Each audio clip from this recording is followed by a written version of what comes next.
চট্টগ্রামের সেই চাঞ্চল্যকর বন্দর থানা পুলিশ হামলার ঘটনায় মূল অভিযুক্ত শাকিলকে গ্রেফতার করা হয়েছে। শনিবার 16 আগস্ট রাতে চট্টগ্রামের চন্দনাইশ উপজেলা থেকে তাকে গ্রেফতার করে বন্দর থানা পুলিশের একটি টিম।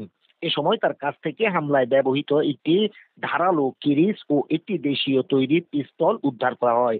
শাকিল মধ্যম হালিশহরের ইউসুফ মালুম বাড়ির মোহাম্মদ দিদারুল আলমের ছেলে।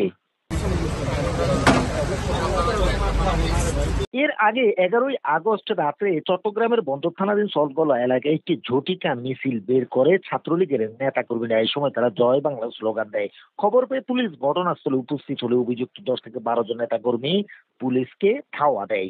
এক পর্যায়ে হোঁচট খেয়ে মাটিতে পড়ে গেলে থানার সেকেন্ড অফিসার রানাকে ধারালো অস্ত্র দিয়ে বুকে, মাথায় ও পিঠে আঘাত করে গুরুতর আহত করে সন্ত্রাসীরা।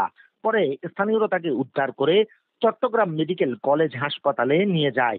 এই ঘটনায় মোট 31 জনকে আটক করার তথ্য দিয়েছে বন্দর থানা পুলিশ। ঘটনার পরপরই ব্যাপক চাঞ্চল্যের সৃষ্টি হয় চট্টগ্রাম সহ গোটা দেশ জুড়ে। থমথমে পরিস্থিতি বিরাজ করে চট্টগ্রামে। এ ঘটনার পর চট্টগ্রামের কমিশনার হাসিব আজিজ পুলিশের নিরাপত্তার কথা মাথায় রেখে প্রচলিত আইনের ধারা মোতাবেক সন্ত্রাসী অস্ত্র বের করলে আত্মরক্ষার্থে পুলিশকে সরাসরি গুলি করার নির্দেশ দেন।